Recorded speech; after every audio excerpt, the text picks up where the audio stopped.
Apakah benar Rizman Syahnipa mengirimkan pesan melalui WhatsApp kepada Jusuf Kalla, yang notabene Jusuf Kalla sendiri tidak menghiraukan? Namun hal ini menjadi kesempatan bagi pihak yang berkepentingan, sehingga beberapa asumsi mengatakan bahwa memang benar Rizman Syahnipa mengirimkan pesan tersebut. Untuk lebih jelasnya, apakah Rizman Syahnipa mengirim pesan tersebut? Mari kita menyaksikan video berikut ini. Ini loh WA-nya. Oke. Nah, itu namanya Yadi. Jadi memang sejak awal sebelum ada WA ini pun Pak JK sebenarnya sudah ini bukan isu yang harus Pak JK tahu. Iya, setuju. Bukan. Masalahnya Pak JK dibawa-bawa dalam pusaran kasus ini. Dan lebih konyolnya lagi, ketika kemarin di TV itu ditanyakan siapa yang buat, namanya Arif. Respon dengan enaknya, saya bertanggung jawab saya. Kan nggak mungkin WA ini muncul tanpa persetujuan Rizman gitu loh. Bisa jadi Nggak mungkin. Ngaku-ngaku. Nggak, kalau itu enggak lah. Itu sifatnya udah nampak lah kayak gitu. Itu kan jelas dari tulisannya saja Arif Iksan. Nanti ada kok Bang Arif Iksan di sini, ya kan? Oke. Nanti menjelaskan. Itu bukan saya. Dan itu adalah inisiatif Bang Arif Iksan. Kan nggak mungkin WA ini muncul tanpa persetujuan Rizman gitu loh. Bisa jadi Nggak mungkin. ngaku-ngaku. Nggak, kalau itu enggak lah. Itu sifatnya udah nampak lah kayak gitu. Yang ngirim aja Arif Iksan.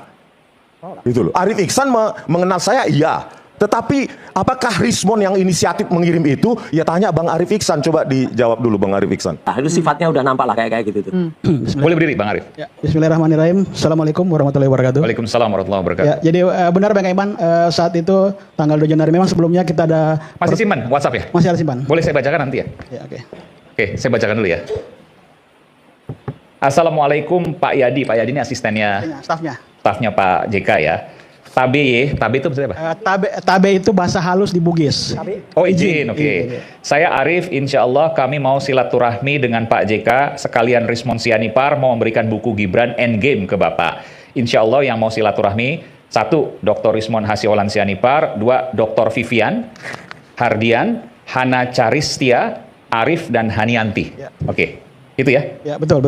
Terus tidak dibalas sama Ya, jadi kenapa saya tidak lanjutkan itu? Karena tanggal 2 itu saya kirim, terus kemudian tanggal 3. Itu tanggal berapa tuh? Tanggal 2 Maret. 2 Maret, oke. 2 Maret jam 13.50 Oke. siang. Jadi saat itu kami di salah satu gedung partai. Saya izin, saya kirim WA itu. Kemudian saya nggak teruskan karena di tanggal 3 jam 00.10 Bang Rizman stop penjualan buku. Oke. Ya, jadi saya tidak teruskan stop penjualan buku WA itu, sudah tidak lanjuti karena saya pikir ini sudah gagal semuanya kan. Nah, kemudian rame-rame kemarin itu saya minta izin sama keluarga di Makassar untuk menemui. Alhamdulillah Pak JK tidak mau terlibat dalam urusan buku ini. Sebentar, sempat ketemu Pak JK? Bukan saya, keluarga. Keluarga, sempat ketemu dengan Pak JK? Keluarga di Makassar. Keluarga Bang Arif ya? Iya.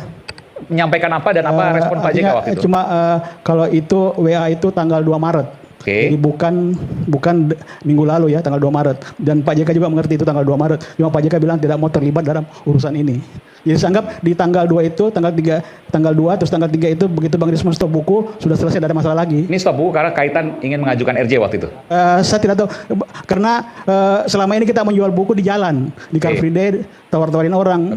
Saya dengan manajer ada cuma 4 orang yang terlibat langsung. Nah, Bang Rizman lelah sepertinya, udah stop penjualan. Kemudian semua surat izin buku diserahkan ke percetakan lain. Jadi ada 2.000 saat itu 7.000 buku yang sudah laku, 2.000 belum terjual.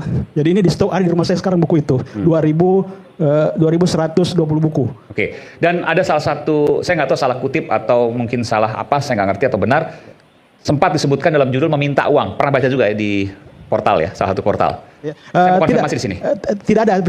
Jadi tujuan saya untuk silaturahmi aja, sekalian memberikan buku itu. Silaturahmi. Jadi nggak ada permintaan uang. Tidak ada sama sekali. Oke. Ya, minta waktu, iya. Minta waktu ya. Karena tidak dijawab dan malam itu buku di stop, tapi kan udah selesai. Ya, karena Pak Yadi tidak balas WA saya juga, ya mungkin sudah muncul kemarin itu kalau Pak JK tidak mau terlibat dalam urusan ini. Oke, itu clear. Jadi ini sekaligus klarifikasi. Begitu ya Bung Rizman ya. Jadi tidak ada apapun, itu yang mengirimkan bukan Bung Rizman tapi Bung Arif, dan nggak ada kaitan sekali dengan, tidak ada kaitan sama sekali dengan Bung Rizman. Dan enggak, kalau itu enggak lah. Itu sifatnya udah nampak lah kayak gitu. Maksudnya memang tidak. Ya, apalagi kalau dikaitkan dengan setelah saya dilaporkan ya. Itu kan tanggal 2 Maret, ya kan? Apalagi seolah-olah ada narasi bahwa saya ingin datang karena dilaporkan itu tanggal berapa itu. Nggak ada sama sekali dan saya tidak terlibat sama sekali gitu loh, Bang. Jadi ya inilah ya dampak dari peperangan opini di media sosial yang harus kita hentikan, ya harus kita hentikan karena banyak sekali ya orang-orang yang menertawakan juga buku Gibran Endgame padahal dia juga dapat benefit, tetapi di kanal-kanalnya seolah-olah dia nggak dapat apa-apa gitu ya. Jadi ini kenapa saya cooling down sebenarnya? Ya, karena memang permintaan gentleman agreement setelah SP3 baru keluar gitu. Jadi kalau ini kan semua sudah kemana-mana ini sekarang gitu loh, bahkan video AI juga dilaporkan ya. Jadi kita sangat miris lah dengan apa ini, bukan malah meredam, bukan malah menyadarkan, Pak itu video AI, bukan, katanya ada ahli telematika AI tapi setuju saya dilaporkan, kan konyol Ya, Jadi dari chatting itu menegaskan bahwa yang Pak JK kan tidak merespon ini. Itu mengkonfirmasi bahwa Pak JK memang tidak tahu menau dan tidak mau terlibat dalam persoalan ini. Semoga video ini menjadi bahan pertimbangan bagi kita untuk memberi penilaian yang benar dan membangun kesimpulan yang benar juga, baik kepada pihak Resmond Sianipar maupun terhadap pernyataan atau tuduhan dari Roy Suryo.